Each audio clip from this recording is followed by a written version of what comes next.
Sorry, we do it the opposite in my city, so let's do a pledge of allegiance. Let me have Mr. Murdoch, would you lead us? Pledge allegiance to the flag of the United States of America and to the republic for which it stands, one nation, under God, indivisible, with liberty and justice for all. Thank you so much. Madam Clerk, can you do a roll call? Chair Bybee, Here. Mayor Stevie, Mr. Squaga, Here. Mr. Chapman, Here. Ms. Keel, she'll be here in about 15 minutes. Yeah, sure, she's not. Commissioner Hill, Mr. Murdoch, Here. Ms. Baraka, Here. Ms. Silver. Here. You have a quorum. Judge. Thank you so much, Madam Clerk. I did want to comment, Commissioner Hill this morning. Okay, now I can talk. Commissioner Hill, who I'd like to welcome, even though she's not here today, as our new representative from the County Commission. And she has a retreat this morning for the Tahoe Regional Planning Agency, I believe. So she apologized and felt really bad that she couldn't be here for her first meeting, but she will join us next month. So wanted to welcome her here. Welcome everybody this morning on this beautiful, finally warm. I know, it's just like schizophrenic weather. We're either freezing cold or now we're going to go into crazy temperatures. So hold on to your snow up there, Andy. We don't want all that water down here. It's going to be we'll be watching this weekend. Then I think it cools down next week. So beautiful springtime, I think, putting everybody in better moods and kind of feeling excited to get outdoors again, and hence our travel and tourism, has moved past skiing, although my husband's up there right now, skiing at Rose for last time, and getting our tourists and visitors outdoors again through the spring and summer months. So excited about that. I do have, let me see. Well, I'll wait until we get to consent agenda. But I just as a note that a chair's note in our last item on the agenda, item G, I'm going to be giving you a brief update that I received from Courtney on the search, our RFP for the search firm. So I'll give as an FYI in the board updates at the end, because I know I've had some questions on that and I had questions with her. So it closed yesterday, and I'll give you a brief update just for information only at the end. So let's move on to item B, comments from the floor by the public. Madam Clerk? No, fine, thank you. We have none? No public comments? Okay, that was easy. Moving on to consent agenda. On the consent agenda, I have two, I don't know if anyone else has. I do have a change on the consent agenda. We had a revised estimate after this was posted to item number 4, that the revised estimate of cost is $164,632.88, which is good news. That was lower. So when she said revised, I was hoping lower. So a little bit lower cost. So on consent, I would revise that amount for item number 4. And then item 6, I would like to pull from the consent agenda and move it into E with board matters. Mr. Council. Okay, sure, we can do that on item 4. I think that's just an information. We're not changing the agenda because it's not to exceed amount, so we're still under that not to exceed Okay, amount. so maybe that's just for your information that it is going to be lower. Thank you. Yep. You're right, it is not to exceed, and it didn't. So I'm looking on the consent agenda. I'm pulling item 6, looking for a motion to approve consent agendas 1 through 5. Chair, Yes, can I pull 4 just for disclosure, please? sure. So we will pull item 4 and item 6. And other than that, I'm looking for a motion. So moved. Motion from member Squaga. I need a second. Second from member Silver. All those in favor, please say aye. Aye. Opposed? Motion carries unanimously. So where do you want to move the four? We'll put them back, both in board matters? Yeah. Okay, we'll move both of those consent item agendas that I just pulled, we'll move them down to item E under board matters. And we can do a disclosure then, and then we'll open item 6 under that. So moving on to D1. CEO update, you're on. Thank you, Madam Chair. Good morning, everyone. I'm not going to read through the 21 pages of the CEO report that have been submitted both at the middle of the month and for the board meeting here. I'm going to cover off on a couple things just to note within the monthly report. First of all, taxable room revenue for February set an all-time record for the second month of the year with more than just about $32 million collected. It surpasses the previous high watermark of $31,200,286,000. It is the 6th time in 8 months this year that we set records, and 17th time certainly since I joined the organization. So kudos to the entire group for exceeding the goals once again. Last week we had a joint meeting with the University of Nevada, Reno Athletics.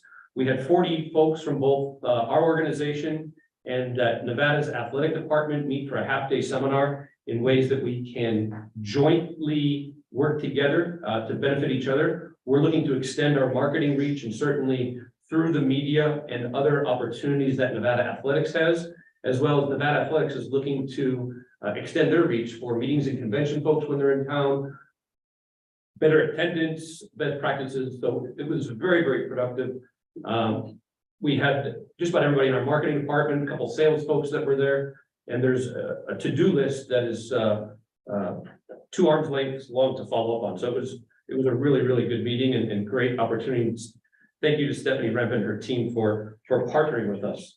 Additionally, last week I was at Destination Capitol Hill in Washington, DC. This is an annual event that calls on CEOs and destination leaders to be in DC, to call on our elected officials, senators, Congress folks, not only about what's happening in our own region, but in the industry as well. There's visa wait times that are more than a year that are trying to get people into this country to visit. There's a direct correlation that could impact us as the international skies open up and people start looking at new places to travel. We saw that 80% of those traveling abroad already booked up internationally. And so we need to make sure from a marketing standpoint that we're well positioned to be able to still capture visitors as the markets continue to change. So was followed up by a board meeting with US Travel. Again, a very, very productive week. On the sales side, sales finished March with 115% to goal for March, and overall we are 94% to goal for the year. So kudos to Mike and all of our salespeople, with more than 207,000 group room nights already in the book. So that is going well. I do want to point out from the facility side as well, the rental revenue for the year is up and over the budgeted allowance. The variance is almost $750,000. It is $750,000 that we are to the budget. So doing a great job. We're running about 45% occupancy in the convention center. And again, the maximum you're going to see in a convention center is about 65% when you factor in load in and load out. And so the team's doing phenomenal. The ancillary revenue around that is up also $1.8 million to the plan. So combined, we're talking about $2.55 million over budget that the team is doing. With that, I'll turn it back to the chair unless anybody has questions. Just for us. Charles, what do you attribute the convention center sales to? I mean, are we just attracting different kinds of conventions? That's the news that we're getting that occupancy up. Well, Facility. I attribute to a couple. First of all, team's doing an outstanding job, number one. Second is we've got people that are selling from the outside and locally as well. And I think that we're layering groups that are absolutely making a difference. Mike, do you want to add to Just that? add to that. Excuse me, Mike, better get up the record. So to Charles's point, it's a combination of both on the group side and what Ms. Renee McGinnis and her sales team is selling. So they have the ability to sell anything within 365 days in based on availability of space. And they've done a fabulous job of engaging in the community, looking for opportunities, working with corporations. whether those are meetings, whether those are events, whether they're holiday parties, whatever it may be. And they've just been very aggressive. The team has had fabulous success. And so it's a combination of both groups spending more money that are using our facilities and events that are booked within a year. They're primarily local. And then, are we seeing any trends with the sporting events? Are we seeing trends? Yeah. So we continue to obviously perform at a high level with the sports groups. Shelley Fine and her team are doing an excellent job. They account for about 50% of our total production on an average on an annual basis in terms of our room nights. Obviously volleyball is a great example there in town right now. From basically, if you go across the street, you've seen the amount of cars that are also not only in our lot, but in Ann's, Miss Silver's side as well. And over 18,000 girls in town between the 2 weekends. So Combine that with bowling that's in town, and it's a good chunk of business right now. yes, That's great. and they're everywhere. I mean, you go to the local restaurants. I myself was out this last weekend. I was shocked that the kids are everywhere. And then just one last question, special events, how are we doing on attracting new special events? Yeah, so this is not, it's not a board agendized item for right now, but what we have is, we had 41 events apply for special event funding for this year. We are meeting next week to start going through that and ranking that internally. And in May, we will come back to the board with a presentation for approval within the normal marketing budget within those regular events. On the opportunity fund, we don't have any new news to bring to you at this time. But again, sales and folks, and we're always looking for opportunities in there. And so do we just send them to, on that opportunity front, where do we direct people? If we get contacted, it's a new event, then are we directing them somewhere? You can send them to me directly, and Okay. then we will put together our internal team to start going through Okay. that. Thank you. Any other questions? Madam Chair, just Yes. one more comment, looking up at the Washoe Tahoe trends in occupancies and room revenues. Obviously over the last couple of years, we've been, high performance on both occupancy and ADRs. The property, I guess there's one main property up there at the moment, has artificially reduced its occupancy thresholds for service requirements. So instead of 100% occupancy, they're looking at 80% as a full house, so to speak. And they've been able to sustain the revenues by room rates. And we are starting to see that softening now for sure in the Tahoe Basin. They also made the somewhat of an interesting decision where they got rid of all their business on the books because they were going to go to a remodel on the south property, and then they decided to delay that a year, and so now they're struggling to get business back on the books. So we just got our March numbers. I just saw a prelim from the staff here. Our March number in room revenue is down 25% from prior year, which is a big number, but not necessarily unexpected, because I think what we're seeing in the trend, at least at the resort industry side, resort destination side, is we've been surviving on high ADRs, and now that is softening. So I know I've been working with Courtney, kind of looking at our projections for not only the rest of this year, but next year. But I would throw a little bit of caution out there, at least on the resort kind of destination side, and maybe different down here, but we're seeing definitely some softening. It's a good point, Adrian. One of the things that I've been talking about for a while is that we're going to see some bumps this year, for sure. And while the March numbers are not finalized, the initial numbers that finance has provided us is overall down 5% in terms of room nights, which is a hit to the total gross budget of 1.5 million right now. That's not finalized, but I've been talking about it for a while. Yeah. And that's part of what was reaffirmed in Washington, DC about layoffs, inflation, trends with international markets are going to affect. We need to reposition to make sure that we are fulfilling that. But we were budgeting conservatively to the start of the year, and I still think we're in line, but there are bumps coming. Well, and I would add to that, I'm sure, for us, because I know as we're all doing budgets on the local government side, the deficits that we're looking at, our revenue is not bad, but I think really it's inflation, and inflation from the cities, county, all of you that own businesses know that then inflation is really eating into, even if your revenue stream is good, the inflation is just kind of really hitting home harder than it has. And I know for us, and I'm sure, Trent, the things that facilities are trying to do, all of our costs of everything because of inflation, is that challenge, that we will look at, hopefully it won't last long, but it is a challenge for all of us right now. That we hear about it and now all of a sudden we're seeing it in our numbers. So anyway, thank you. Anything else, Charles? Nope, I'm happy to answer any other questions. Okay, I will close item D. Moving on to item E, board matters. So we're going to move into discussion, possible action to approve a funding request from the Reno Air Races Association in an amount up to $250,000. And I'm going to request that Mr. Chapman, can you address the subcommittee Matt, and I'm gonna let you tell the rest of the board kind of where we landed and why we're bringing it to all of you this morning for consideration.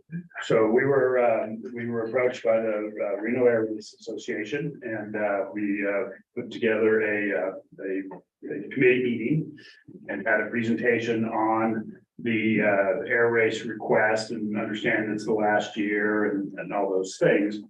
Had an in-depth conversation about that and kind of where the best place for this conversation to be.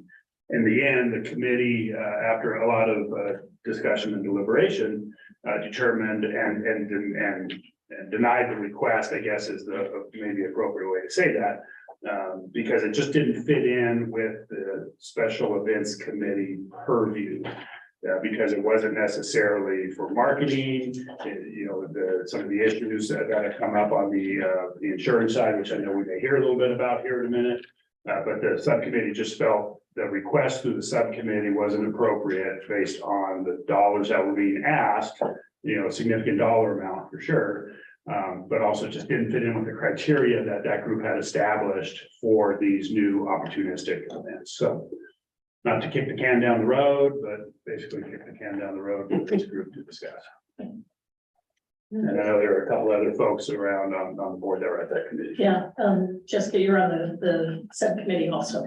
Yeah, just to elaborate, I think we were supportive. I mean, I can just speak, we're supportive of an amount. I think the 250, we had challenges with the 250 because one of the things, and that Charles mentioned through the marketing special events committee, I think there's a request for 150,000 for the air races. So we don't know if that's getting allocated yet, but based on past years, it's been allocated. So this would be an addition to that. And I think we said the opportunity fund wasn't the place to get those funds from, that a more appropriate level of funding out of the general fund, I think Chair Bybee had expressed, is that we look at potentially a budget augmentation. This is their last year. I went through what the airport was doing, and I'm sorry to have that today, but we are funding them as well. And the big issue is the insurance with that, which Tony can talk about, but. Okay. Okay, any other comments? I just have a question. Yeah, because I Thank you. board members. Jessica, is the airport providing funding, or I think you had said in kind? Yeah, in-kind contribute, like we're buying chalets and we're waiving fees for rents. And so, yes, thanks for the clarification. It's not a financial, I mean, it has a financial consequence, but it's not actual cash. It is in kind. Okay, Mr. Murdoch? Both Charles and I sit on the NCOT board, and NCOT is looking at an amount that they'll be giving the air races as well. To what degree, it's still very preliminary, but NCOT is looking to do a donation or some kind of subsidy for them out of the Nevada fund to keep it going. And I think is Tony going to be able to speak today? I'm gonna call him up. Yes, that'd be great. Okay, Thank you. The only last thing is that this year is the last year of the races. And then we have a package with them. It's a 2-year package. The next year would be a show. So an air show. So just wanted to point that out as well. Okay, Mr. Squager, did you have a comment? or Oh, wait, question? Yeah. why don't we hear the Okay. presentation? Yeah, let's go ahead and hear from Tony to give us a little bit more background and insight. All right, how do I make it happen? Oh, there it goes.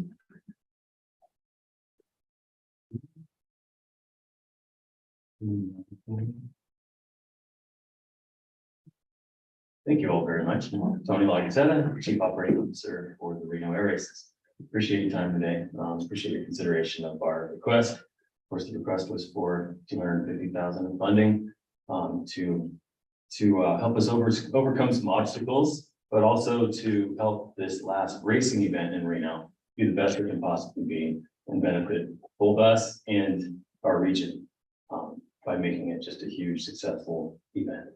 So I'll go through a presentation with that. It has some history and some current, and then of course I'm available for any questions you have, any discussion you want to be involved in. So thank you very much.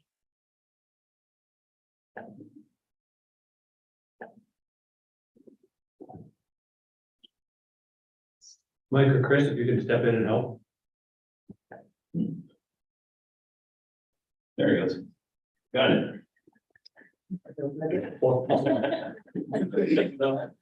Just needed his presence in the room. All right, of course, from a historical standpoint, the event was established in 1964 by Bill Stead, first at Sky Ranch out in what is now Spanish Springs. And then, of course, it moved to Stead Airport in 1966.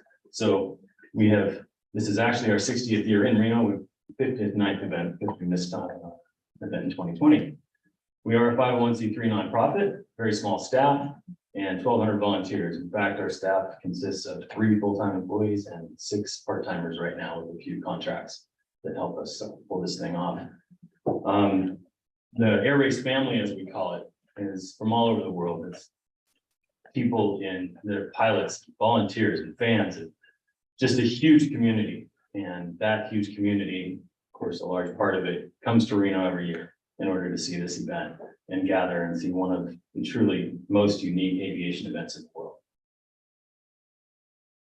With them, we bring regional impact from an economic standpoint, and that comes from the unique attendance, of course, which is just shy of, this is the 2019 UNR Economic Impact Study that we did, and you guys helped us with, partnered with us in that.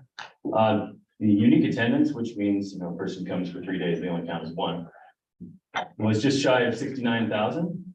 Out of that, the non-local unique attendance was just shy of 52,000. And 93% of those non-locals came strictly to see the air races. They would not, stated that they would not have come other than to see the air races. Out of those, they bring a lot of economic potential with them, and that's where the impact comes from. So when they get here, and we're talking about room nights, obviously, are of primary importance here. The average stay for those just shy of 52,000 folks is 3.72 days. Most of 2/3 of them stay in a hotel, and those hotel stays are about an average of 3.4 nights. Full-time job is equivalent based on what impact comes from our event is just over 800. And the total economic impact was measured at 100.3 million that year. So that tells you that over the course of time that we've been here, we're talking about billions of dollars of economic impact and millions of visitors to our region. The other side of it is media exposure. As it is a unique event in the world, it brings with it a lot of attention to our region. It has generated millions of media impressions, of course, and it gets coverage all over the world, media outlets everywhere. I just had 2 magazines shipped to me with stories from France and from Japan this week, that stories about last year's event. So it's really neat to kind of see that stuff come in and just see how wide the reach really is. We have hundreds of photographers that come in and they go, and that's where some of these stories come from. They're largely associated with magazines around the world.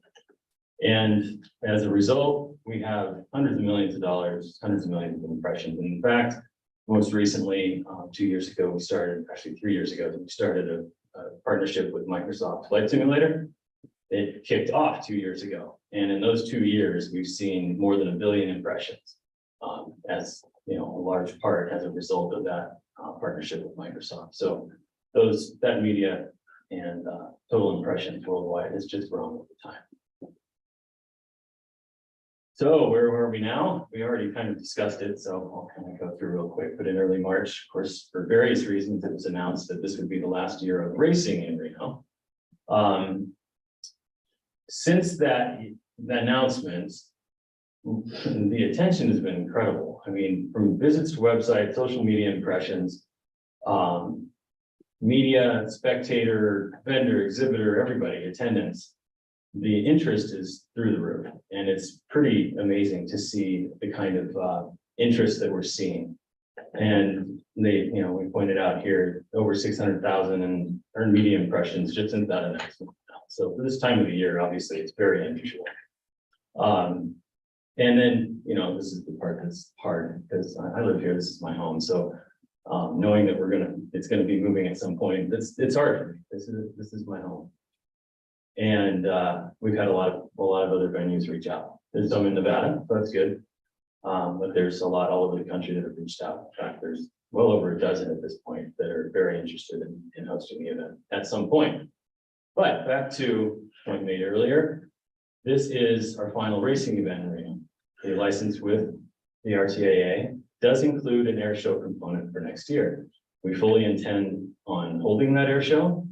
Still in the process of determining exactly what it'll look like, but we're going to do everything we can to make it the best tourism attraction we possibly can. There are some things that can be done to make it more than a local event, to make it more than a regional event. So we're going to be doing everything we can to make it that. So just want to point out that while this is our last racing event, it's not our last event.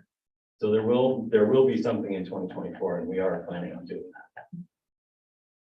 For 23. We have the opportunity to make this year the biggest year we've had and the most successful year we've had, not only for us, but for our region. We're going to fill the hotels. We're going to bring a ton of people and we're going to bring a ton of media exposure. And it's going to do so much for our community. But as mentioned, we have challenges. That insurance piece, well, it's hard because I look at the insurance piece and you say, okay, well, that's the cost of doing business, right? So what's your problem? No. But it does present an issue for an event that does a whole lot for our community. And we actually have updated numbers even since that committee meeting. The number is roughly 13% that the overall policy is going up. So instead of paying about 1.3, we're looking at about 1.475 this year, million for our insurance policy alone.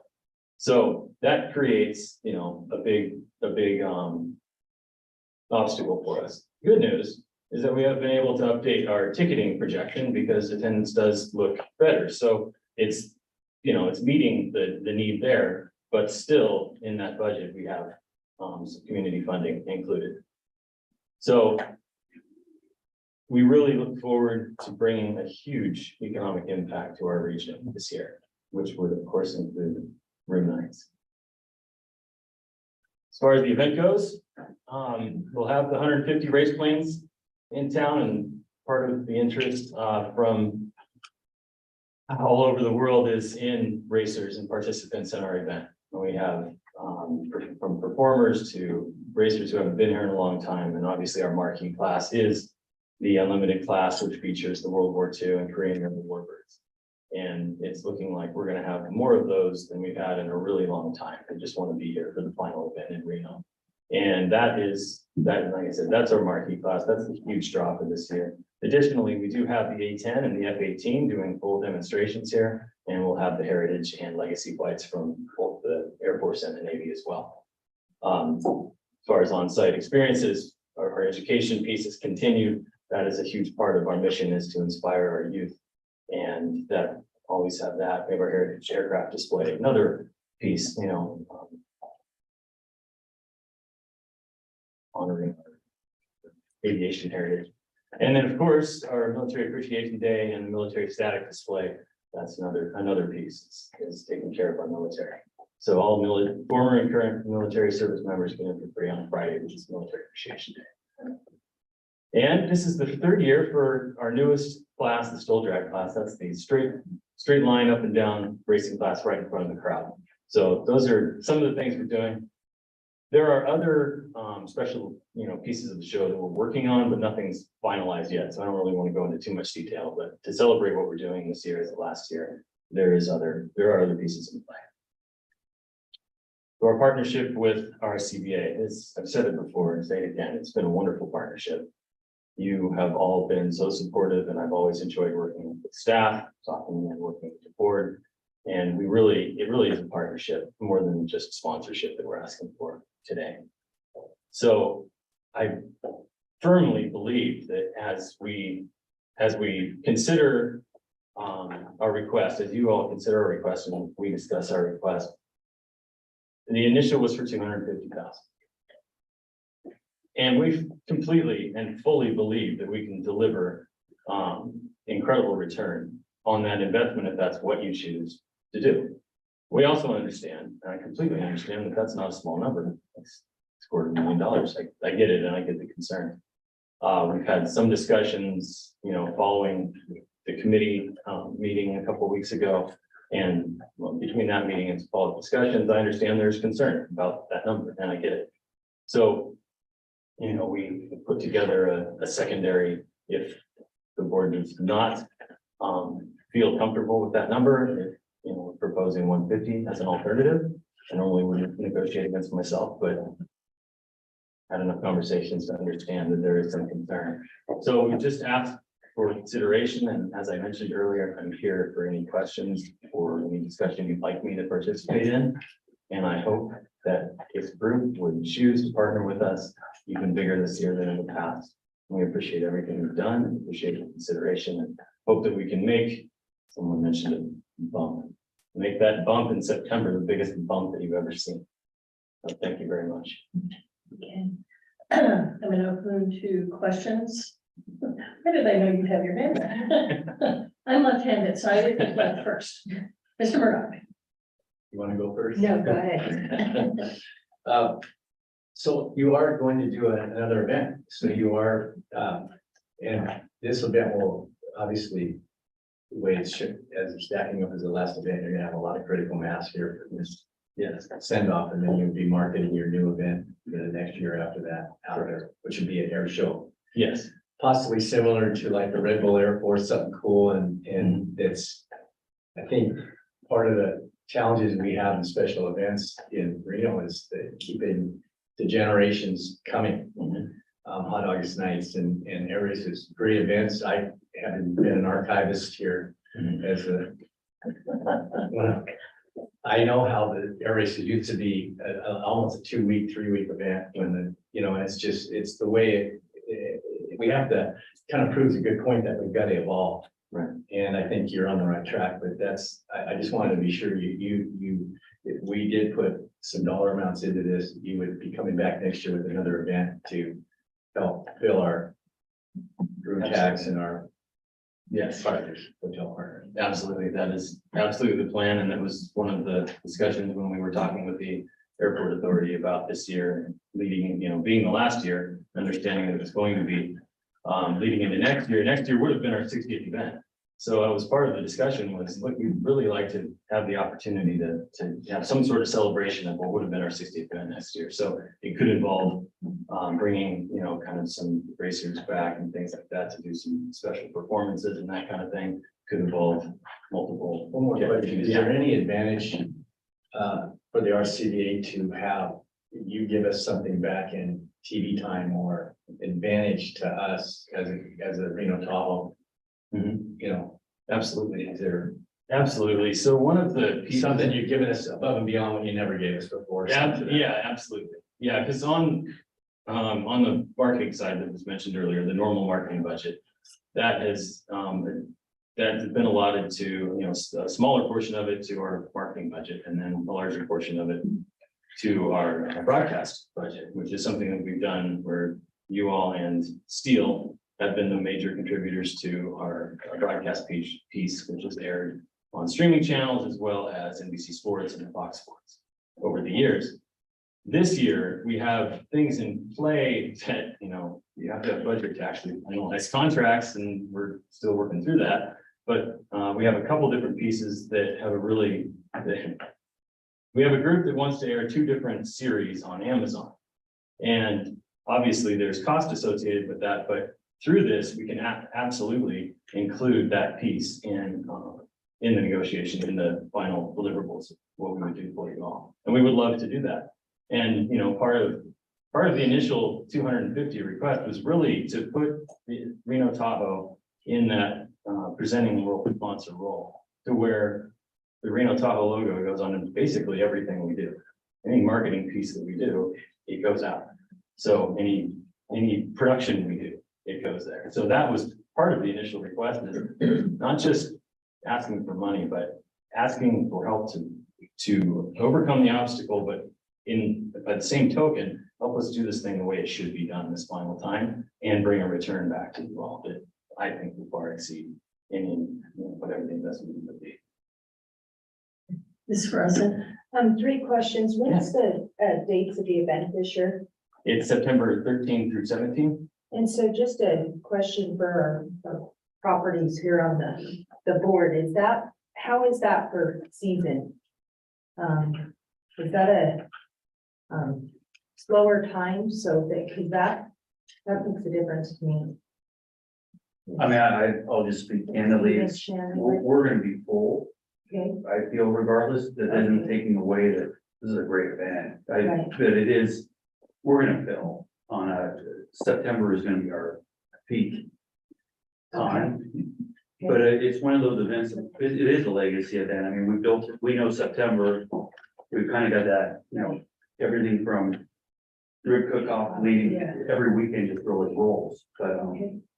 And then the second question was, something that Chair Bybee brought up, at the special events committee on the scholarships. I just want to make sure, because with our funding here, Yes. got to be specific to generating room nights, that those types of things, there's something contractually that if we approve this, that it goes to the event itself. Oh, absolutely. Absolutely. Yes, absolutely. And- That's not a problem at all. We have direct funding for the scholarships, Ray Foundation is the primary funding. So, yeah, absolutely. And then the third question is, do you have the bullet points on the 150 that you could put up here? What do we get? Because if we award you the 150, if you get awarded the 150 on the marketing side, Separate from Correct. this side. So I don't have bullet points. This was something that was, obviously the presentation had to be put in last Friday and to be included today. Didn't have time to get bullet points put together. That'll happen this week. So I do have them. I could leave them or I could read through them. I would. can we put them up on the screen somehow or? is this on the marketing? Just to clarify, is this on the separate special events marketing request, or is this on? I think we saw, I think we saw something that came through, Charles, I think you shared it with me yesterday, was here's the 250 level and here's 150 level. Yep. I think that's. Yes, for the that's- sponsorship. So let me- Yes, for the Let me give some sponsorship. context, and this might help everybody. Okay. The special events budget that the request for the 150 that was put in is something that will take place next week. We'll start to go through that. Last few years, and Tasha's sitting here to correct me if I'm wrong, but annually we've awarded about 120 or 125,000 as part of the special events budget that is all around marketing. Okay, so while we haven't met, this is premature to really talk about because we're a little ahead. The requests that go into that for this coming year include all sorts of miscellaneous exposures, website media, banner signage, broadcast sponsorship that we have. So that is heavily on the marketing side that we're doing. And I will say Tony's been great working with me, trying to make sure that we're prepped for this meeting. The second thing that Tony shared with me was there is a sponsorship guide that the Air Races has, which the subcommittee asked that we address at the end of the last meeting. These are standard packages that are put together for any sponsor that comes through. And when I reviewed them, a lot of the things that we currently receive, and Tony, correct me if I'm wrong, are in the marketing packages that we are getting through the special events funding. Now, that being said, Tony put together 2 additional pieces as I requested. One was for a presenting sponsorship at $250, and the other one was for $150. That only came in the last day or 2, and probably needs to go back to the board out so that you can digest and do that. But up to you guys in terms of what level you want to fund it. I would say that on the $250 level, as I have evaluated, and Tony, correct me if I'm wrong, the main differentiator on the $250 is being the presenting sponsor of the event where our name would be on it. And on the $150, the biggest differentiator would be if we wanted to purchase chalets as part of that benefits package that went into that. And so if the board feels that there is use and that levels up, chalets are suites to present that are there that we can invite people to view what goes on. But it's not really fair because we haven't really gone through our subcommittee, but there is the list of the marketing stuff that we have to digest when we evaluate that in the next one. So I hope that clarifies. And that's Andy, what I sent to you was the breakdowns of that 250 and 150 as a share. But it would still be 300 that if we, I mean, If you fully fund it, it's 400,000 with everything. right, but if we move forward with 150 today, and then the marketing committee gives 150, and maybe we should get presenting sponsor for that kind of money. That's all I'm saying. The only thing I'd say, Ms. Frost, is that we funded between 120 and 125 annually, a little less than what they're asking in this year. So I just, Okay. not to put anything there, but just kind of Right. define that. Mr. Murdock. Thank you, Madam Chair. I guess I'd ask Mike and Art and the tourism teams, is there a good opportunity for Reno RSCVA to bring customers to town for this last hurrah and make it whether it's influencers, Christine, I mean, is there a big benefit for you guys to have this? Yeah, because I remember back in the airport days, and Jess, you remember that we used to have a lot of airlines come in with their planners, and it was really a good little place to showcase Reno Tahoe. And they come into town, they go out there, and they tour the lake, or it really is. So I would ask you guys, is there any worth to you guys bringing something that looks Reno possibly? So I can, speaking on behalf of the group side, I can say that the easy answer is yes. So we resurrected a program called Reno Tahoe Experience, which is formerly called Biggest Little Site, which we look for anchor events to be the reason why we're bringing prospective new clients. It's not existing visits, it's new clients or clients that have not been to the region in years, to really showcase what's happening in terms of development in the region, to get exposure for obviously Reno Sparks and Tahoe. So we could look at the Oasis being that event. We're actually that same weekend, University of Nevada is hosting University of Kansas in football, which we anticipate them bringing a significant amount of fans. So we were looking at bringing customers from that region for that event. So maybe we could piggyback and combine them into one. From an influencer standpoint, I mean, yeah, we invite influencers out. The areas have always been really great and generous. And when we have those, could we do a bigger activation? Certainly. But at this point, usually we just work directly with them, and they've always been great accommodating and got some great content. Tony, how is your sponsorships tracking the budget with the announcement? Sponsorships in the mid to, the middle range, the normal stuff is going very well. The challenge is with Steel having stepped away as the title sponsor, and they notified us last spring that, it was a decision from Germany, nothing to do with, they were really happy with the way the relationship had gone. And in fact, in a follow-up conversation, once I found it was our last year, I called our contact and said, look, if I had any marketing budget, I'd give it to you. I just don't have anything right now. I said, okay, fair enough. Had to ask.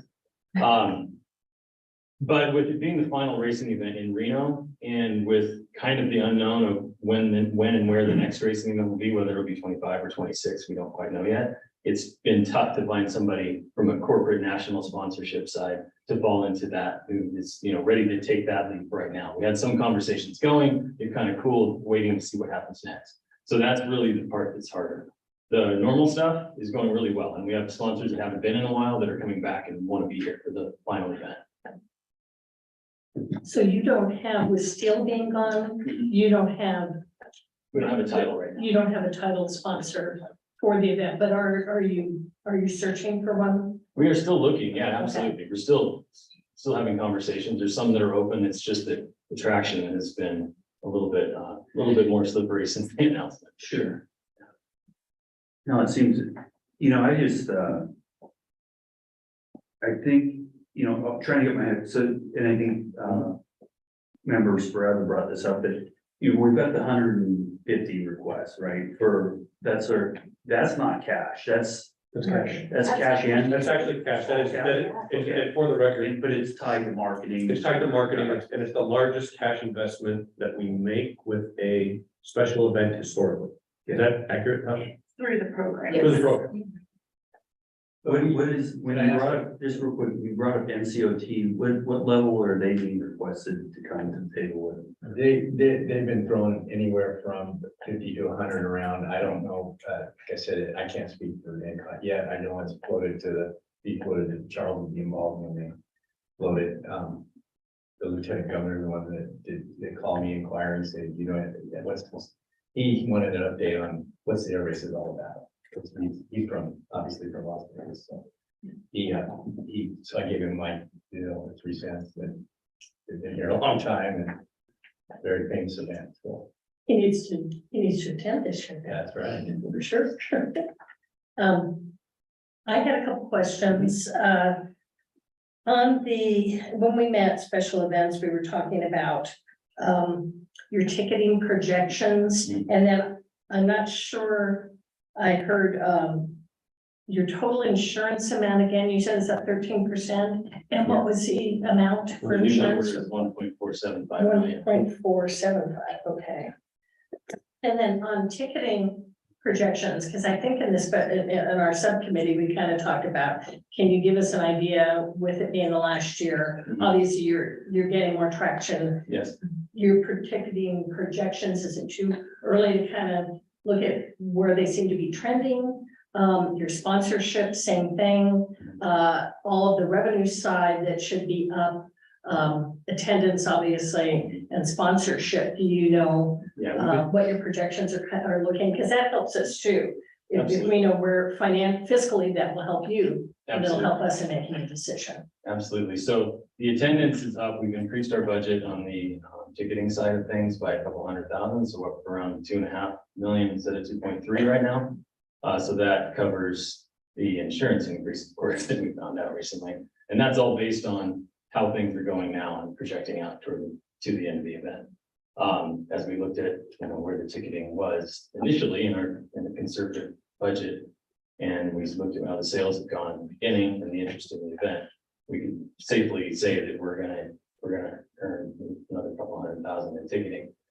All that's new bodies into the area, it's new visitors into the area.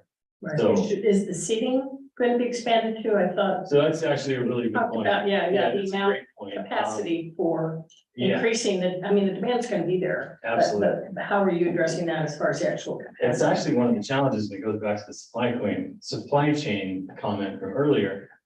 We have a 9,900 seat permanent grandstand that we use for our reserve seating. Traditionally, in addition to that, we've rented temporary grandstands in order to handle the general admission seating side of things. Well, from 2015 to 2019, it was roughly $100,000 to rent 7,500 seats, 2,500 seat grandstands. The way supply chain has changed, obviously after COVID and the way everything has gone since then, it's now roughly 6,500 for each, 65,000, excuse me, for each 2,500 seats. So now we're close to 200,000 if we need to get that many seats again. So across the board, things have gone up. So insurance is the biggest issue, but there's other supply chain issues as well. So we are looking at that right now. We have the vendor that normally does that for us, putting together a quote, giving us our best price, but that's one of the things we're waiting on right now. So we have a number in the budget, but we're not sure which way that's going. Okay, and have you increased the ticket price for people to attend? Because obviously people understand things cost more. Are Yes. those ticket prices at all levels going up? Yes, so what we actually introduced dynamic ticket pricing this year for the first time. We did a bit of it last year with kind of the time over time increases. This year, we actually did it based on sales and quantity. So as, you know, say 20% of your tickets sell, then the price automatically goes up and it's spread over all the different ticket types. So yes, we have. And then my last question on the education Mhm. piece, your scholarship, which you said is already funded, will that continue as you go in for next year with the air show? And then if that's the end of everything, is that gone? It's an interesting question. Because we are a 501c3, we're based in Nevada, or the Reno RSCVA Association. That is the organization.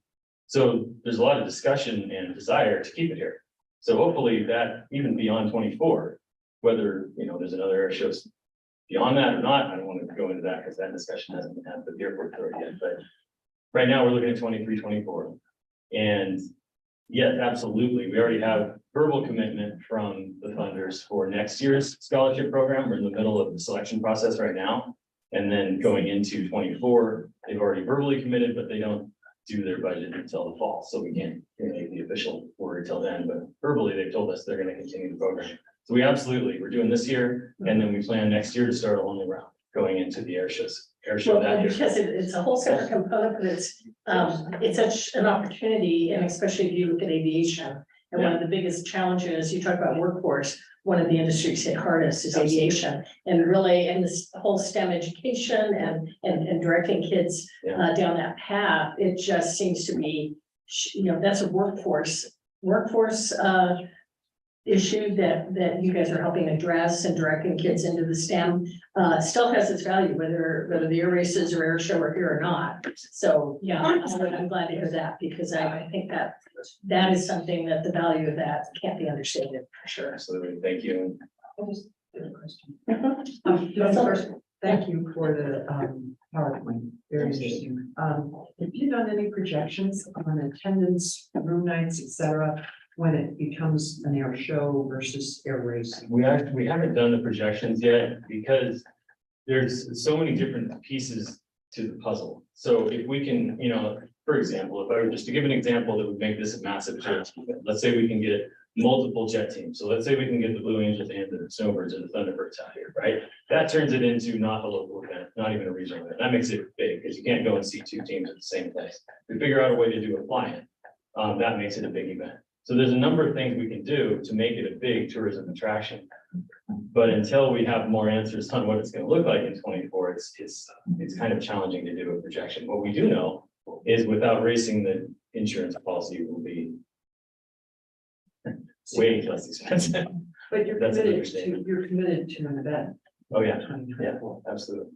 Well, I think we should keep that in mind and possibly leverage some potential opportunity for RSCVA that year. Absolutely. It sounds like you're going to put on a big show regardless, Yes. whether the racing element is gone. You're talking about something just as big and an opportunity to celebrate the 60th year. So I'm assuming you'd be back asking for something from RSCVA, and that's just an assumption, but perhaps we should calculate that as we discuss what amount to give you, because we have an investment in seeing an event regardless of what racing and bringing in thousands of people and room nights, et cetera, based on the 60th anniversary and possibly an incredible event of its own. Without racing back and forth.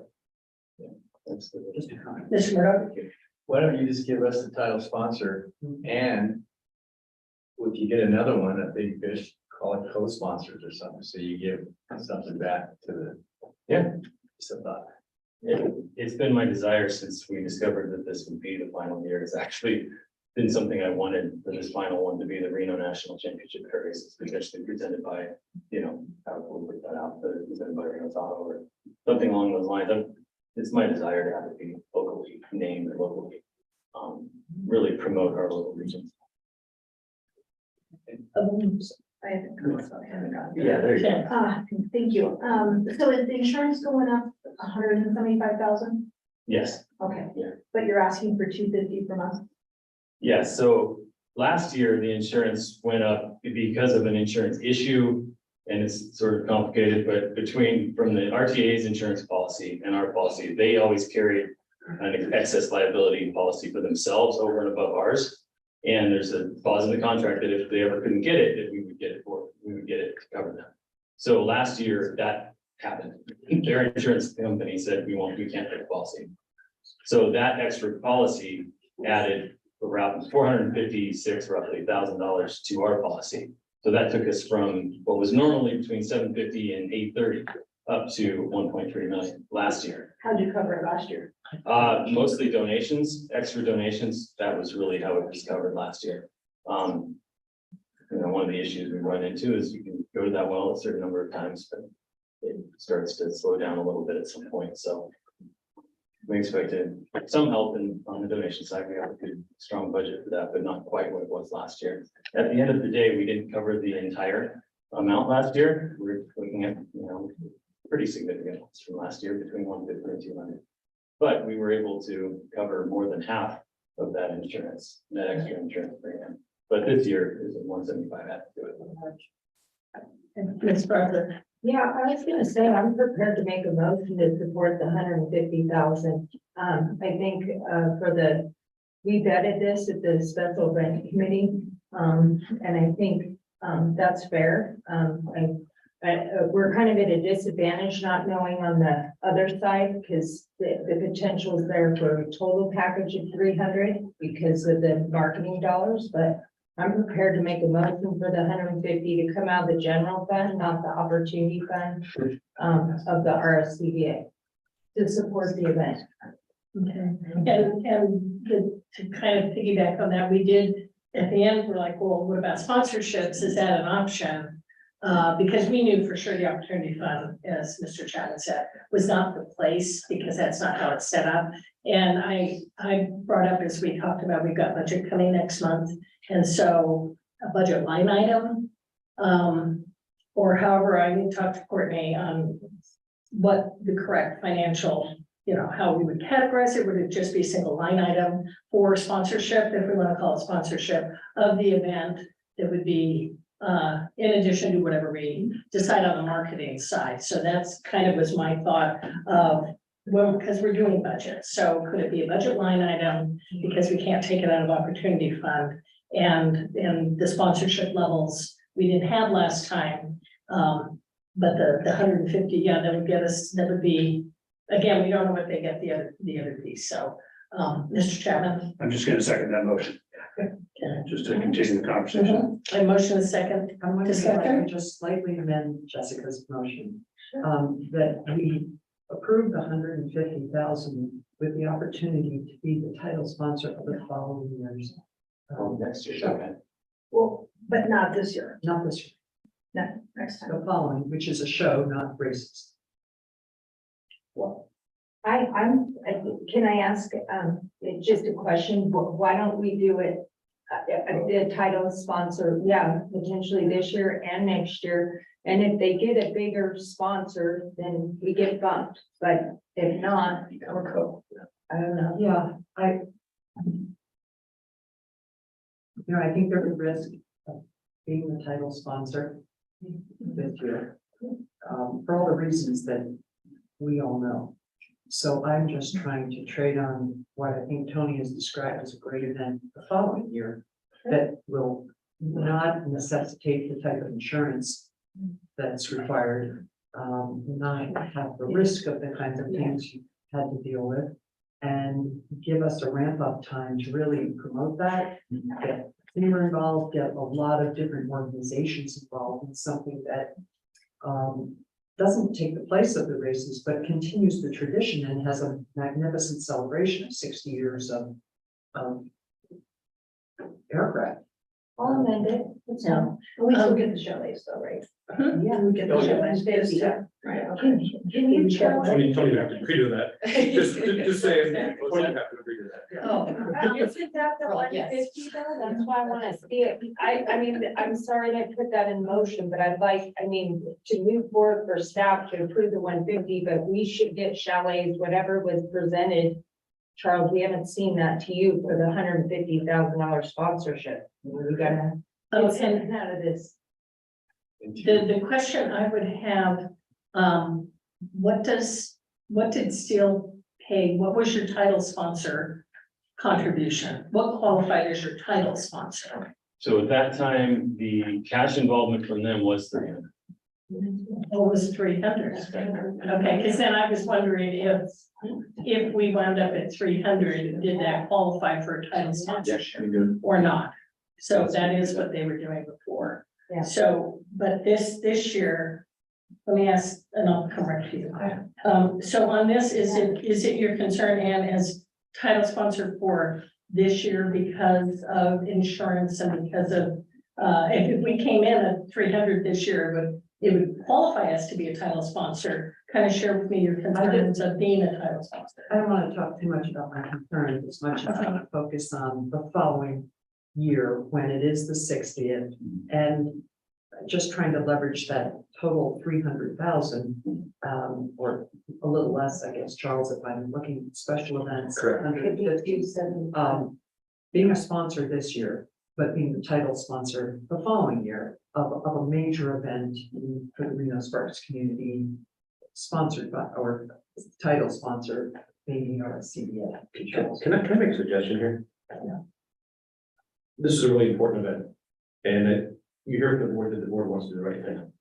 Anytime you deal with sponsorships, there's usually a custom package that's put together, okay? And while I had a chance to look at this, I still think my fiduciary responsibility here, it needs some work, and I would hate the board to approve something without some checks and balances along with that.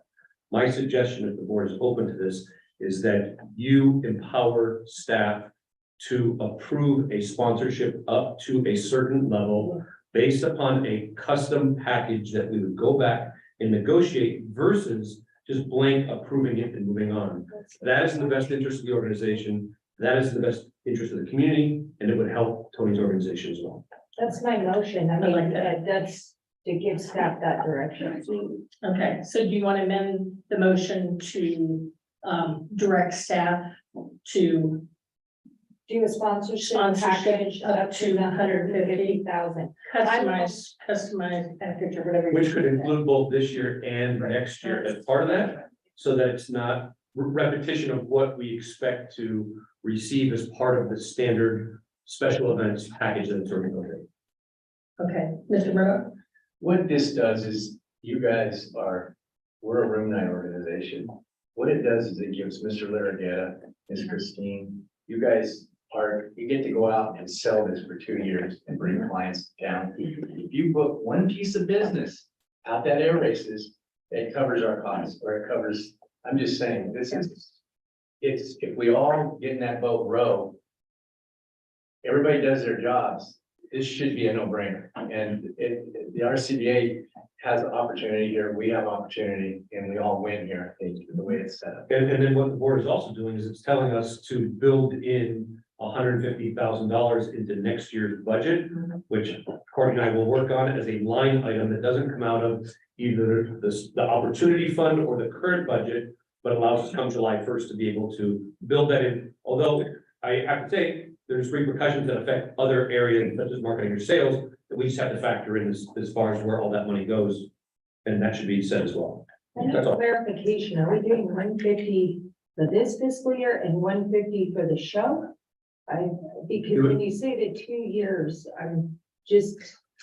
I It would am be a separate concerned about budget. that We're looking at, insurance. it would be fiscal year, It'd be, So it would we be would one, have it'd be to- one fiscal year, one fiscal year and then. be fiscal year 23-24 at 150, as I understand that you said it. And the potential for the other funding would come out of this It's all fiscal year years as well. budget. No, the special events funding is also for 23-24, 24. because we're at the end of this current Okay. cycle. So both of those dollars would be for next fiscal year, as long as Tony agrees to whatever deal that we would put together for the two shows. Right.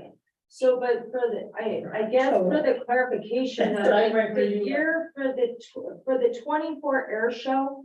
And I'm sorry, I'm just gonna throw it out there. I am concerned because you don't know what sponsors you're gonna get, and this insurance thing is really, I mean, just 13% in a year. I get what you're saying. Well, without the raises, my understanding was that. There wouldn't be. Yeah, Tony said he expects to go way down, right? Yeah. I just think to, I don't like to say get our money's worth, because that's not what I mean, but. To have it, to be impactful, to be impactful. Impactful, yes, I got it. Work Okay. on a package. To your point, Charles, you want the specifics, and Yeah. that's a great idea, but I'm trying to also turn those dollars into support for a 24 Got it. show. Tony, are you amenable to that, to look at that dollar amount that would cover both shows? So my follow-up question to that would be. Next year, when the marketing side of things, the normal marketing fund, so this was obviously a one-time request. For a for a special event, scholarship. But next year, when the that normal marketing. Piece goes into play, would we still be able to apply for the normal marketing? You would potentially be eligible to apply for that. Okay, that would be important. I think if that's still part of it, then yeah, we could probably. I think we can look at it. So I want to be clear too, if we're authorizing staff to go look to put a package together for the 150 budget line item right now for our upcoming 23-24 budget. For the following year, the next budget, 24-25, would we be, because the 150 we'd be giving It's now. one time, it's one time, although Tony's organization would be eligible For the in 2 marketing. consecutive years for the Right. marketing budget for each individual year. Okay, but the 150 is a one-time out of this year, Out of the next fiscal. next fiscal year for this upcoming Aries and Yeah. September. Okay, I just wanted to clear if we were making it a 2-year budget line item, or we're looking at 1 year plus the marketing is separate, okay? I was just looking for a little more of a commitment on a title sponsorship for 2024. Given the close to 300,000 we're investing, which we find out is what your prior title sponsor was giving. So I understand the budget formula, but I'm saying I was trying to, in essence, negotiate something for the following year. You're welcome to come back to ask for marketing, but there would be a commitment that we would be the title sponsor for 2024. And I think that's something this working committee that are gonna assign with camera. Yeah. With your direct, and I agree with that direction. That's the I mean, end game, we would like to have that. I think if we're coming up with close to 300,000, which was what It's a the title partnership. sponsor did, but we're creating something longer than just this year.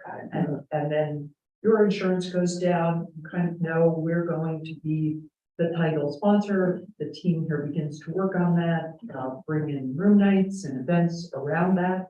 And it's more than just a short-term fix for you for this year. It's- That's why I suggested we take this offline, because Tony's gonna probably go back to his board I'm not and everything else, but you're empowering us to be able to say, we need to go to negotiate that. Yeah, Make up that to a- 150. Offer on 150.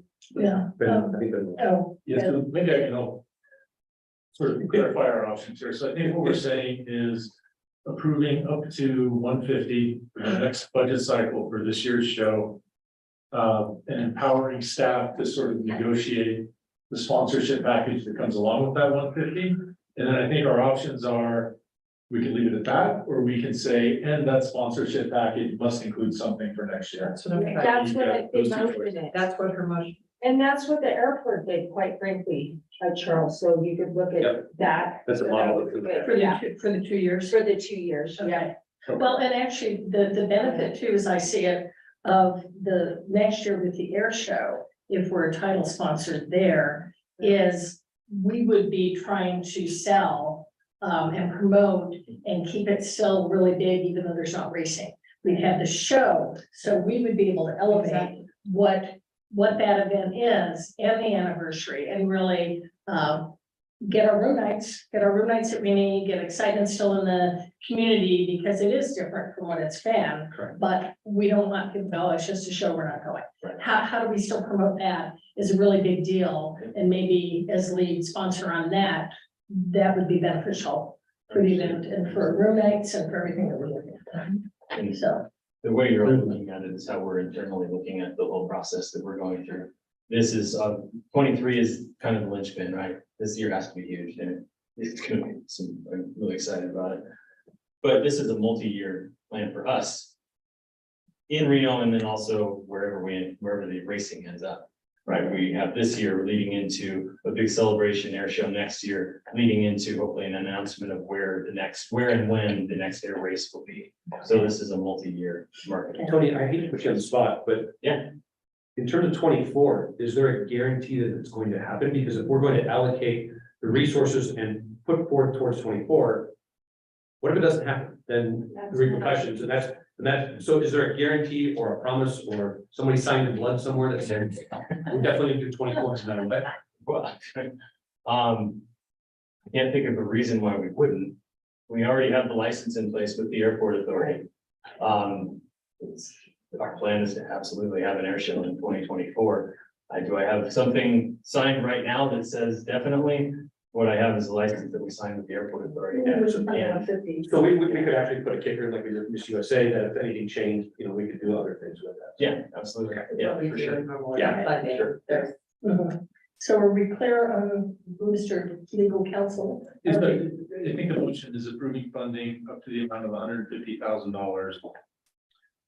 Subject to staff negotiating an acceptable sponsorship package that must include some element for the 24 air show as well. Okay. So that's the motion, and then That's my motion. And I had second was Ms. Silver. All those in favor, please say aye. Aye. Opposed? Motion carries unanimously. Thank you. Thank you all very much. Thank you. I appreciate it. Thank you. Okay, that was E1. Moving on, the other two items that we moved from consent agenda. I guess would be E2 now, would be the consent agenda item number 4. Ms. Faraza, you have a disclosure on that? Yeah, I just wanted to disclose, I do represent Caesar's Entertainment, and they do pay the RSCVA to rent suites, and so this is for a remodel of the suite. I don't think I have to disclose, but I'm just gonna be transparent and disclose that they do rent suites at the event center. Okay, thank you. So we need to move to approve that consent item. Disclose, In fact, they'll probably get more money once the suites are upgraded, so That's the plan. RSCVA. There you go. Okay, and Lisa, did you make note of Mr. Murdoch's ditto? And by the way, Lisa, for the record, it's the first time since 2005 we are improving the suites. That is the record. Yeah, okay. So with the disclosure of 2 of our board members, I'm going to ask for a motion to approve item number 4, which is now item E2. Looking for a motion. Motion to approve. Motion by Mr. Chapman, second by Ms. Silver. All those in, any discussion? All those in favor, please say aye. Aye. Opposed? Motion carries unanimously.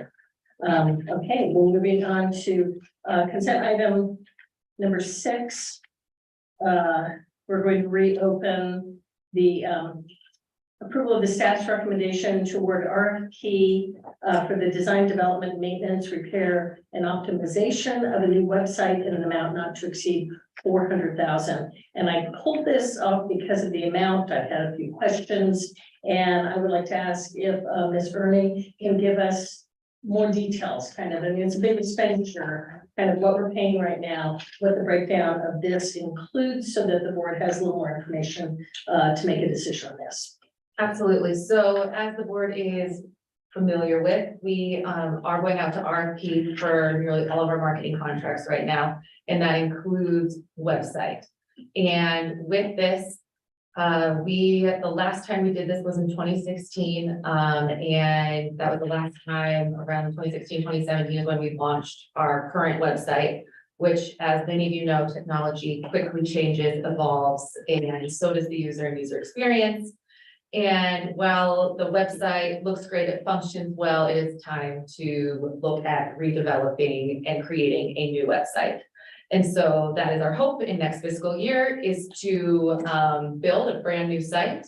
And so this cost not only includes, one, the build of a new site, but also the transfer to a new site, which is very tedious. And this also includes the maintenance, the ongoing maintenance, optimizations, and management of the site as well. So there are a number of different elements that came into it. I can talk a little bit about the RFP process. We got 19 submissions for this, which is huge. 2 of them were local. And the agency that we are recommending is KPS3, a local web agency. They are one of the oldest agencies in the region. They have a team of over 50. Many of them have worked on our site actually before, and so they're familiar with it. They're familiar with our organization and the nuances of sales, travel, tourism, our facilities, marketing, and we were extremely impressed by it. What they were doing in like user experience design, personalization design. It was really impressive, and we feel would really put us at the forefront of tourism marketing. Another thing we liked about KPS3 was that they weren't solely a destination marketing agency. And we think while there's definitely benefit to that, they certainly have a number of DMOs as clients. But we like that their client list expand beyond that, because we could take best practices and some of the tips and tricks and tools of other industries and bring them as leaders to our industry. And we really like that element as well. If I can just weigh in also, there were 4 presentations from 4 different organizations Yes. that we saw here. And so there was a whole committee that went through that. And I just, first of all, want to compliment all 4 agencies that came in to present. They did a phenomenal job. And these folks, the committee decided, really stood out. And it's also nice that they're local, that we can actually award a contract to a local business that was very, very competitive and creative with 3 other outstanding agencies. And I think that's what it's about when we can do that as well. The other thing, Christina, if you can just talk about the $400,000 is a significant amount, but when you talk about building and the maintenance, how does that compare so that the board understands it's not just building a website and putting new skin on it? There's a lot of other factors compared to what we're already doing right now and bills that we're paying outside of the bill. Yeah, I mean, one of the things we're considering is moving in, we haven't finalized the contract. This today is coming to the board to sign a contract up to this amount. Now, we will go back and negotiate what exactly we want after further discussions with our selected agency. But at this point, yeah, we're looking at moving from WordPress to Drupal. We're looking at going to a headless CMS. I mean, there's a number of data intricacies that we're looking at getting into it. And so we're just looking to spend up to that amount, but we don't have that finalized amount at this point as to what it will be. It just won't exceed. And that will include the ongoing maintenance, optimization, and a bunch of other factors that go into it. How long? So 1 year of maintenance optimization. So this cost would be included in the 1 year, and then we would renegotiate, we would recontract for the. Typically in the past, we signed 3-year agreements. And so part of this will itemize out the build of the website. And then there'll be another element that is the ongoing maintenance retainer. And then so after the website is built, we will shift and just pay that ongoing monthly retainer for the maintenance optimization, if it breaks, repairs, all of those. That we can negotiate. More than 400. I was gonna say, 400 is truly not a lot. But just, sorry, man, just When it's all to said and confirm, the in my maintenance and SEO for at least the first year after launch of the site would be included in this pricing here. No, so this does not include SEO. SEO is a different RFP that we have. originally, so they did. So, but the maintenance of the site, which is not the SEO for. Correct. next year. We are currently out to bid for the SEO as well. And so we are hoping to award that here in the near future. We paused it as we're looking at going out for agency of record as well and media buying, though that might have an influence on who we choose for SEO, especially on the media buying side. And so we just haven't awarded that contract at this point, but we plan to award it next month. Is there, I don't know, I don't want to get too far ahead of that, is there, would there be a discussion with KPS3 if they're awarded? It makes some sense, do you put the SEO work with the maintenance and developer agency as well? I would assume maybe they bid on both. They did, We're gonna consider all options. they did. We're gonna consider all options for that. Quick question, then I'll go to the silver. So of the four, your four top firms that you look at, did they present, so did they all give you an estimated cost to bid of what? Did they present? I know it might be different from what we do at the city. Yes. We've got to take the lowest bid, and I mean, we have a whole different, procedure we've got to use. So did they actually come in with the amount, not just their experience and the presentation of what they could do for us? They did assign some costs to it, so we, in our RFP, we put up to 400,000, and we said, what could you do within this budget? Okay, And so, and then we did ask for some itemized, what does each of those elements cost, so we can kind of piecemeal them together Compare. and compare, but we wanted to see some can do a lot for that amount, some can do very little for that amount, so that's where we gave them that as a baseline, because otherwise, especially with website, you can make a website for a couple $1,000, you can make a website for $1 million, I mean, so we wanted to We give them wanted, a we guideline. wanted to define the scope. Exactly. okay, Ms. Silver? I'm just trying to take in everything I just heard. I mean, we're redoing ours for a fraction of the cost, but I'm not comparing the chamber website and all the elements here to ours, but anytime you say up to, they're gonna show you, Right. it'll cost $400,000. That's my only concern. Well, yeah, the challenge that we have is open meetings that people see that, but however, it's up to, that doesn't mean that all the bells and whistles that go into that is what we're gonna do. We have to figure out what is best for our organization with the needs that we have. I mean, I think KPS3 is terrific. I love the idea of choosing a local firm. I just think $400,000 is an amazing amount of money. It doesn't mean it isn't worth it, especially for a website that, to your point, needs to modernize and respond to Yeah. users and technology and the evolution of website use. I just am used to negotiating. When you say up to, you're gonna get someone that says $399.5. So I just wondered if the other firms bidding against KPS3 stood close to that by way of expenditure? Or, so nobody came in at 200 or 150? It's pretty comparable across the board. We didn't turn down a $1,500 website. though. I was so- Okay. Right, and I mean, this is, as kind of Andy's talking about, this is a one-time, we're rebuilding. Last time we did this was in I know, 2016. I'm going through the same. And so this is, hopefully, we're building a site that, again, has a runway of however many years that is, 7 years.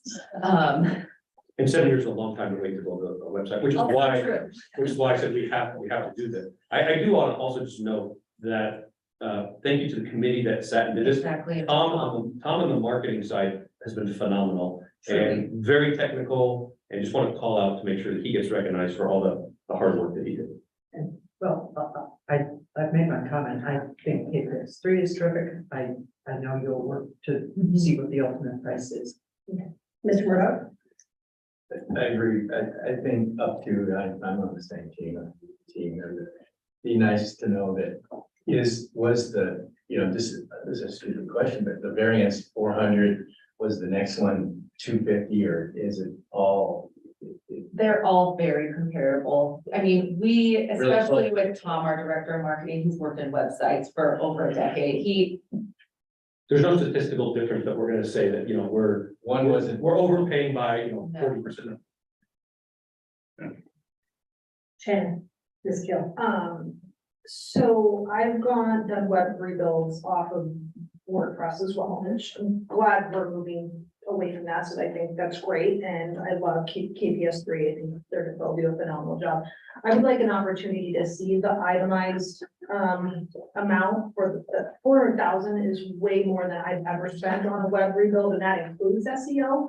So I have a feeling there's probably some extras in the line items that we haven't done before and I'm not familiar with. So just because of the large amount, I would just like an opportunity at some point to see what those bells and whistles are that make up that 400,000.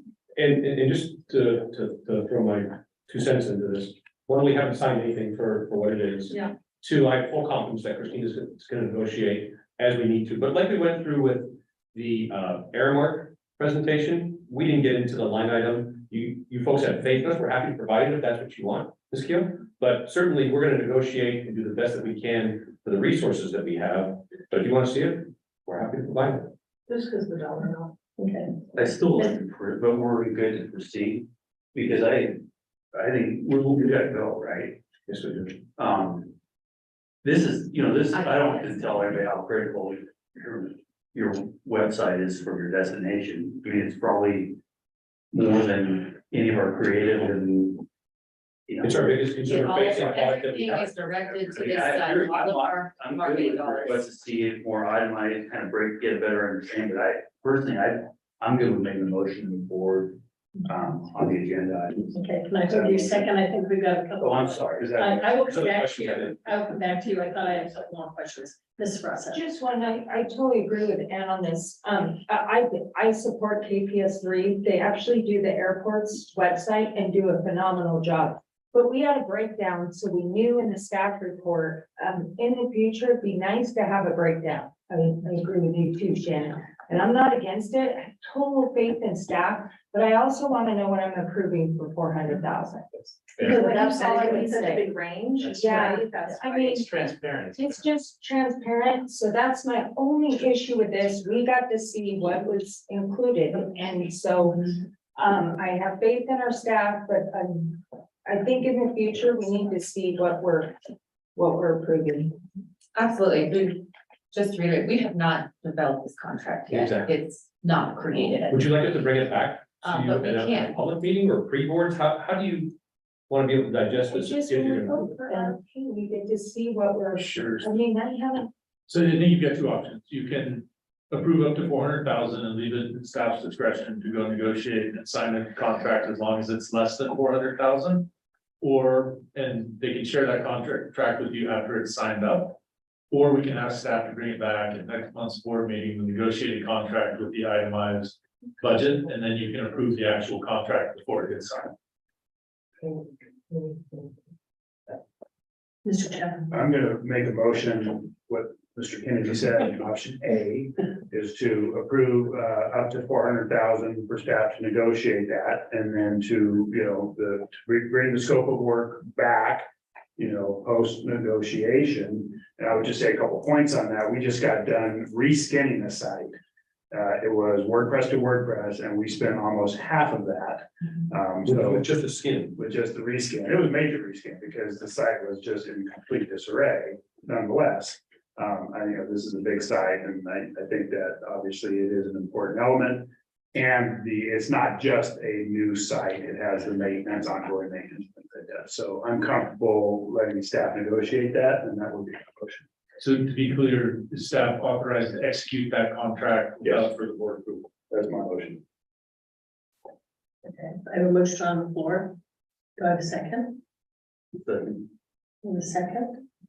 Any more discussion? no, as long as Charles is gonna bring us with the new staff, I'd like to see. Probably happy to. Okay, thank you.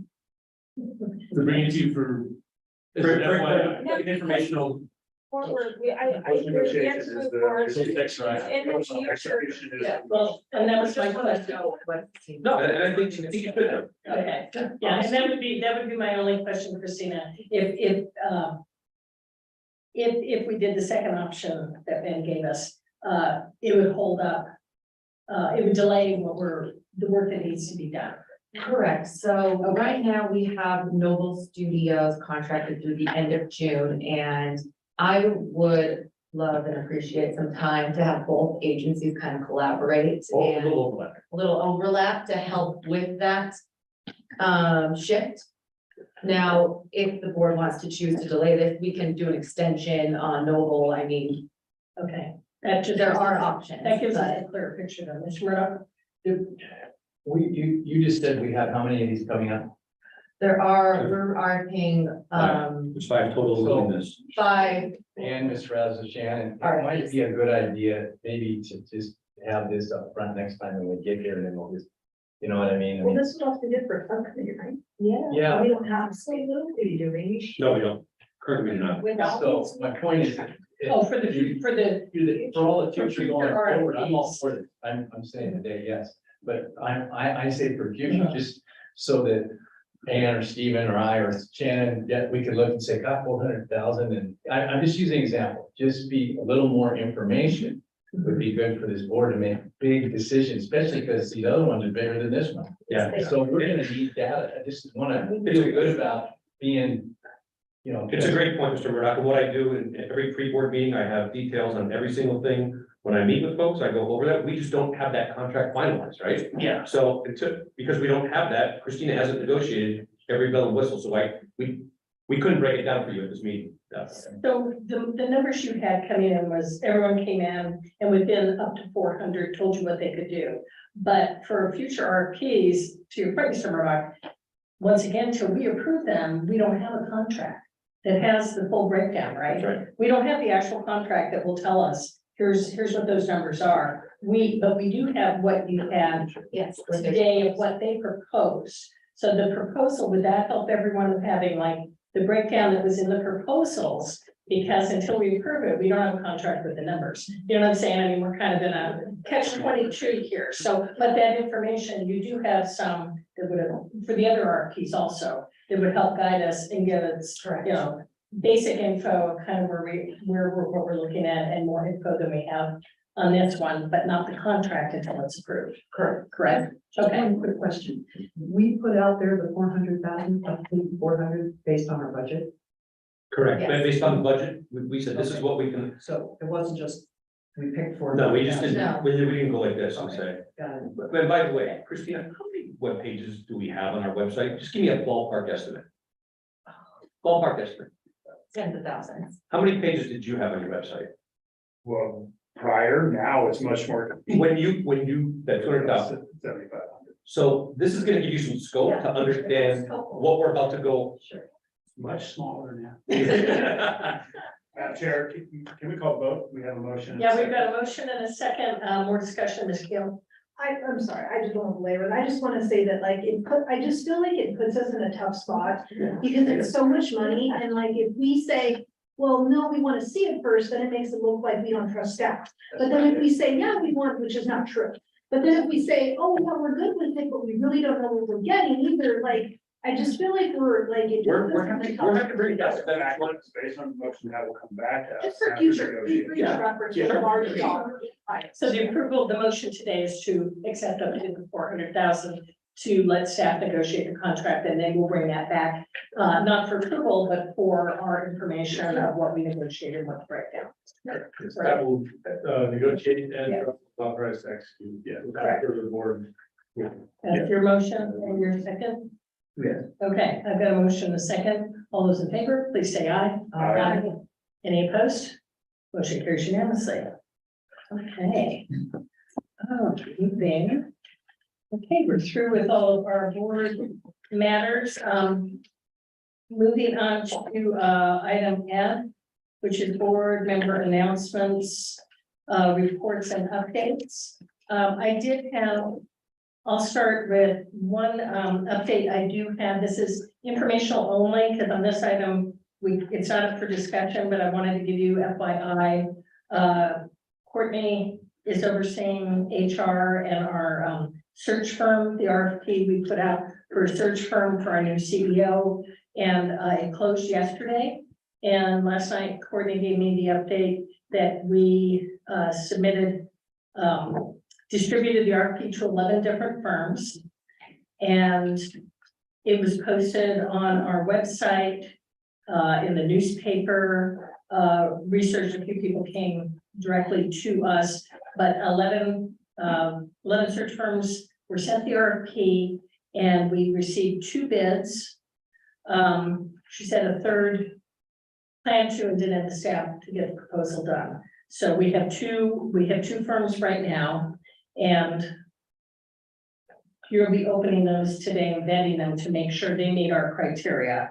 And if, so this afternoon they'll be doing that. If there's a reason that there's a problem with either the bids or we are not satisfied with the bids and want to open it up, we can open it for more search firms at this time. But as of right now, we have 2.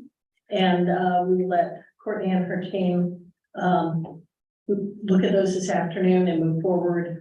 Hopefully one of those will look good, and then the process for, which is internal committee. I'll be working with Courtney and the internal committee that does all the RFPs that we're doing. We'll look at this. It's another RFP. I will be involved to share with them on choosing a search firm that will come back to you, and whether we have 2 presentations is yet to be seen. So that's kind of where we stand right now. Do I have other comments, updates, reports? Mr. Chapman? Just 2 updates up the hill, so to speak. We've had 2 pretty exciting announcements over the last couple of weeks. One is the county was sold, the prior ownership under the Larry Ellison. He, got more interested when he bought the Hyatt, and lost interest in the Calneva, but the Calneva has been purchased. It will be potentially a popular hotel brand coming in. And so that new ownership group is starting to get out and have a lot of interaction with the community. And then at yesterday's TRPA board meeting, the Waldorf Astoria Lake Tahoe, formerly known as the Tahoe Biltmore, got its plan revision approved unanimously by the TRPA, which is not a small feat in the Nevada, California interaction on that board. That original plan was approved back in 2011 under the old ownership, and this was a revision to that plan, which basically took in a lot of community input, reduced the room capacity by about 42%. Doesn't necessarily mean that's reducing room generation or revenue generation with the Waldorf Astoria. So we're very excited about those 2 projects up at the Crystal Bay area. It'll be some years before we see something actually happening, but it's some good news that's happening up there. So Perfect. Mr. Plugger? Just going back to the search firm plan. So what rough timeline do you think we're looking at? So yeah, let me just careful, we don't get into discussion, but I think just as informational only. I would anticipate that at the next meeting, so the May meeting, recommendation would come back to the board for a search firm. And at that point, if the board approves that, then we'll start working on a contract with the search firm. Probably come back in June for approval, and then they're off working. Can I shift gears on a different topic? Actually, did part of the fun on shift gears, but I wonder, with F1 coming down to Vegas in November, and when you brought up NCOT, Rick, it just made me think. And again, it's not even, I don't really have a direction to give other than. I don't comprehend full impact that event is gonna have. Both on Vegas, on the state. I mean, you've got an international component. People are coming in from all over the world. I think they'll be coming up to the lake. Hopefully they'll come and see. It's like the Olympics, right? And I know the Super Bowl is right behind that as well, but it would be great just to be having a discussion with NCOT on. As these packages are put together and tour groups and people traveling. We've got, I don't know how many flights between Vegas and Northern Nevada, but it'd be worth just having a discussion. Great idea. We could be an overflow bedroom community. Well, and again, I think they said that strip attendance is gonna be double what a New Year's Eve is. Well, yeah. I don't even know how you get your head around that. Well, there might be a lot of Vegas people that want to get out of town. That's state food. That's Keep it advertised. Okay. Any other items, Mr. Murdock? I got 3 of them. Rural Roundup went well, went to the ski. Interesting to get back into Nevada's roots. Because you saw every DMO or all of, and the RSCVA was represented very well. Hats off to the team, they were there. And it was interesting, but again, it opened your eyes to see that we all are rowing the boat and everybody was into trying to get bodies into their community. That was really a great event. This Lieutenant Governor seems very involved in tourism, which I love. He's engaged. He wants to help. He wants to do things in the north. So we just gotta. I've got to depend on. I'm one of your reps. It's Herb Santos is one too. You guys, we need to throw it at us. We need to help. Charles is the rep commissioner. So it was really interesting. Second thing is I do want to tell you about renovations. I don't know if any of you watched that show for Reno. He did a heck of a job selling Reno and what he did. And I got to tell you, I thank Christina. She came down and met the team and involved it.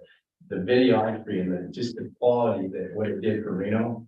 I mean, we hope we can get some of that shipped off to us because he's totally, I think he's Reno centric and might be some, I'm just suggesting she knows this opportunities with him to help us in tourism. I mean, he is really hoping about Reno, Tahoe. So, and he loves Tahoe. He lives halfway up there and he's always, as you know, he's very, very good for us and that renovation shows Reno, Tahoe in a great light. We had a tentative agreement with him to be a speaker at our employer health summit in November. To talk about, I mean, he doesn't want to relive the injury, but to talk about rehabilitation and hospital service and everything that went through with the possibility of showing the show. Yeah, it was. He showed the show and it blew people away to call it. I mean, I didn't think it was going to come out like that. But anyway, and last but not least, the governor's dinner is at the mansion on July 20th. Stephen Peppermill, the Row, and our group, Carson Valley Inn and Tamarack, we support it. And what happens is you're going to have Bo Jackson as this year's guest speaker for the governor's dinner. So it's something interesting. We're trying to, Nevada's on a roll. We got some things that they've been talking to us about downtown, which is helpful for everybody that the campus is growing. So opportunity. Thank you. Thank you, Mr. Murdock. Ms. Crosser. Just one, getting back to what Shannon said, we have that RFP out, I know the mayor had mentioned this, for the marketing contract, which is huge, probably our largest contract, for the RSCVA, and I think the subcommittee, I mean, it's done in the past where the subcommittee helps with that. I think these subcommittees do help vet. So I don't know where that is in the process, but personally, I think it's hard to go out with an RFP that large and not see, the top contenders for that particular proposal. And especially on marketing, I'd like to know, they put their team in, but who's actually going to be working the account for the region? And all the stakeholders at this table, like who's going to be working that account? And having them make those presentations to the board, I think is important. I called you on this, Chair 5E. I think the board seeing it at the top, I mean, staff, I'm sure we've gotten a lot of bids come through, but for the board to see the top 3 of who we're considering, this is an enormous contract, and who works on the account, our account leads, is just as important. So just wanted to bring that to the table because that's been mentioned to me a lot in the community and by gaming stakeholders and others. Just putting it out there. Discussion. Well, you could. If you want a brief update on it, the first of the firms are coming in tomorrow to present to the team. The other firms are coming in next week as we move ahead with our RFP and the activation to evaluate that. If this board wants to change how we're currently going after that, that's something for a future meeting that you should look at. Okay, and make sure that we're not. Okay, yeah, so this, yeah, because we're not open for discussion, but we so noted, and we have. And then the renovations deal, I just want to say, if you haven't seen it, it is the best promo ad for Reno Tahoe I've ever seen. I mean, it is an hour of, oh my gosh, like, he did such, I mean, just everywhere, even the different parks in the community. Tahoe, I mean, everywhere, downtown, south of town, Sparks, the Audi district. I mean, it is, you guys, I don't know, like, if he's gonna continue or do something else, but talk about influencer or. I totally agree with Mr. Murdoch, having him, and seeing that potentially an ambassador or, influencer for our region, because it, showed a lot of sparks. Well, because they've been working at the, in the Audi district Yeah. with the generator. Yep. So that's been It was his, all that's, over- they've it's all been, over that. they've been over there for a while. It's good that, you're hearing nationally about a generator. What's a generator? I mean, it's just, it really showed us. So good. It was yeah, warm it and was- fuzzy and And always good for the region. big brother, big sister. It It was was awesome. lost. Like, good, good marketing, good promotion for our region. Okay, I'm moving on to item G, comments from the floor by the public, Madam Clerk. Not this time. Okay, we have now closed that.